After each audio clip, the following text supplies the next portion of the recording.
जय हिंद विद्यार्थियों। आज हम सब इस वीडियो में कक्षा 12वीं के अध्याय नंबर 13 जिसका नाम है भारत जनसंख्या वितरण घनत्व एवं वृद्धि, उसके बारे में चर्चा करेंगे, विस्तार से अध्ययन करेंगे। अगर आप नोट्स बनाना चाहें तो बना सकते हैं इसमें से, और जो कुछ भी चीज़ समझ में नहीं आए उसको आप कमेंट में आकर पूछ सकते हैं। तो आइए स्टार्ट करते हैं।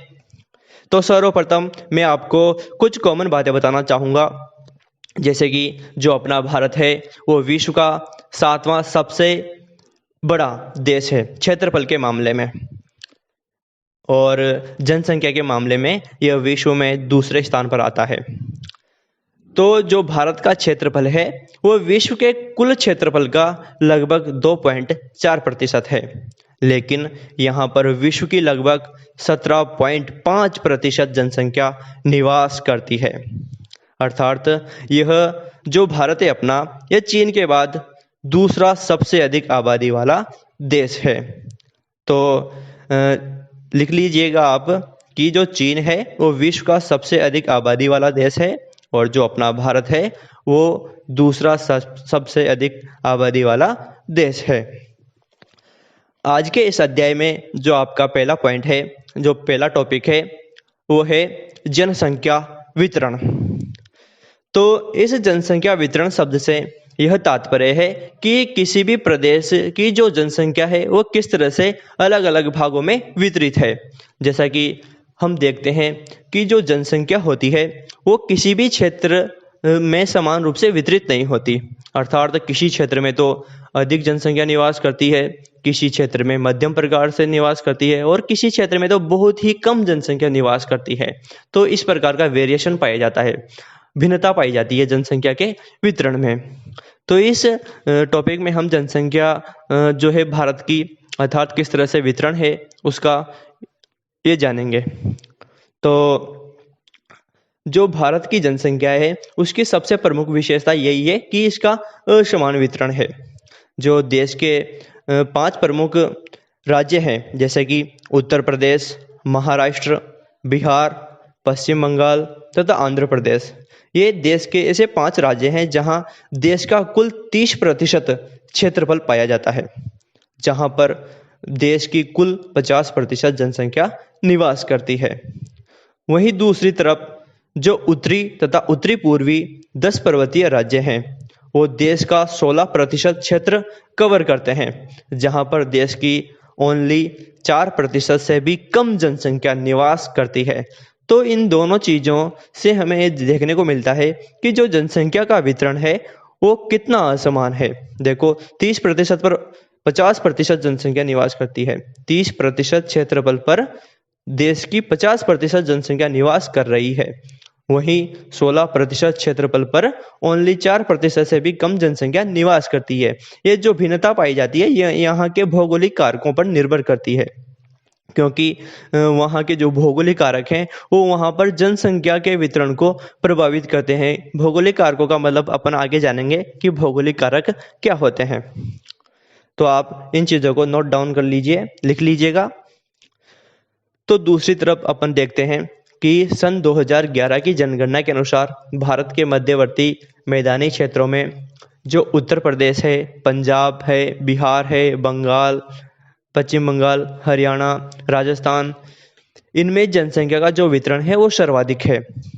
अर्थात सन 2011 की जनगणना के अनुसार भारत के जो मध्यवर्ती क्षेत्र है यानी कि मैदानी क्षेत्र है, इनमें उत्तर प्रदेश को सम्मिलित किया गया है। उत्तर प्रदेश, पंजाब, बिहार, बंगाल, हरियाणा, राजस्थान में जनसंख्या का वितरण सर्वाधिक है, क्योंकि इनका एरिया भी थोड़ा बड़ा है और यहाँ पर ये मैदानी क्षेत्र है। तो इन मैदानी क्षेत्र में जनसंख्या विशेष रूप से आकर्षित होती है, और इस क्षेत्र में देश की कुल 42.7% जनसंख्या इसी क्षेत्र में निवास करती है। आगे देखिए, जनसंख्या के वितरण में जो दक्षिण का पठार है वो देश में अपना द्वितीय स्थान रखते हैं। इस क्षेत्र में हम महाराष्ट्र, मध्य प्रदेश, कर्नाटक, आंध्र प्रदेश को सम्मिलित करते हैं। इन क्षेत्र में जो जनसंख्या है वो अधिकतम रूप से शहरी क्षेत्रों में निवास करती है। तीसरी तरफ अपन देखते हैं कि जो भारत के सभी समुद्र तटवर्ती क्षेत्र हैं, उत्तरी पूर्वी पर्वतीय राज्य हैं एवं जो राजस्थान का पश्चिमी मरुस्थलीय भाग है, वो तीसरी श्रेणी के अंदर सम्मिलित किया गया है। और इस क्षेत्र में जो जनसंख्या है वो काफ़ी कम निवास करती है, क्योंकि इस क्षेत्र में यातायात की सुविधाओं का अभाव है। प्राकृतिक एवं जो धरातलीय विषमता है वो काफ़ी, उनके कारण काफ़ी कम जनसंख्या दिखाई देती है यहाँ पर, क्योंकि जहाँ पर विभिन्न तरह के जो प्राकृतिक कारक हैं जैसे कि जलवायु, मिट्टी, वनस्पति, इन सभी का यहाँ पर अभाव रहता है। खनिज संसाधन नहीं होते यहाँ पर, परिवहन का भी उचित रूप से विकास नहीं होता। इस कारण से इस ओर जनसंख्या काफ़ी कम आकर्षित होती है और इस क्षेत्र में जो जनसंख्या है वो काफ़ी कम निवास करती है, क्योंकि जनसंख्या को यहाँ पर अपनी आजीविका के लिए मुख्य रूप से विशेष संसाधन उपलब्ध नहीं होते। इस कारण से जनसंख्या इन क्षेत्रों की ओर कम आकर्षित होती है। तो सबसे अधिक जनसंख्या वाला जो राज्य है भारत में वो है उत्तर प्रदेश। इसको मुख्य रूप से याद रखिएगा आप, क्योंकि कभी एग्जाम में पूछ लिया जाता है कि सबसे अधिक जनसंख्या वाला राज्य कौन सा है भारत में, तो इसका आंसर होगा उत्तर प्रदेश। कभी कभी सबसे कम जनसंख्या वाला राज्य भी पूछ लिया जाता है, तो उसमें उसका जो आंसर है वो है सिक्किम, अर्थात सबसे कम जनसंख्या वाला जो राज्य है वो सिक्किम है। तो इन चीज़ों को ध्यान रखिएगा। और अगले वीडियो में हम बात करेंगे जनसंख्या घनत्व एवं वृद्धि, अर्थात जनसंख्या घनत्व क्या होता है, किस तरह से जनसंख्या में वृद्धि हुई है भारत में, इन सब चीज़ों के बारे में अपन अगले वीडियो में जानेंगे। तो आप मुझे ज़रूर बताइएगा कि आपको ये वीडियो कैसा लगा। अगर आपको वीडियो अच्छा लगा हो तो ज़रूर बताइएगा कमेंट करके, और अगर आप अच्छे से कमेंट करते हो तो इससे मेरा उत्साह बढ़ेगा और मैं आगे आपको इससे भी बेहतर वीडियो उपलब्ध करा पाऊँगा और इससे बेहतर समझाने का प्रयास करूँगा।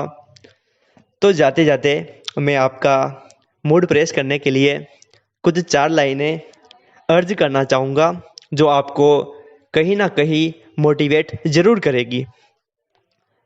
तो सुनिए आज की मेरी 4 लाइनें कि वह परिंदा नादान है, अभी उड़ना भी नहीं जानता। वह परिंदा नादान है, अभी उड़ना भी नहीं जानता, पर यह उसकी खूबी है कि वह हार भी नहीं मानता। पर यह उसकी खूबी है कि वह हार भी नहीं मानता। वह उड़ने की कोशिश करता है और फिर गिरता है। वह उड़ने की कोशिश करता है और फिर गिरता है। कोशिश तो देखो उसकी, बिना जीते वह हार भी नहीं मानता। बिना जीते वह हार भी नहीं मानता।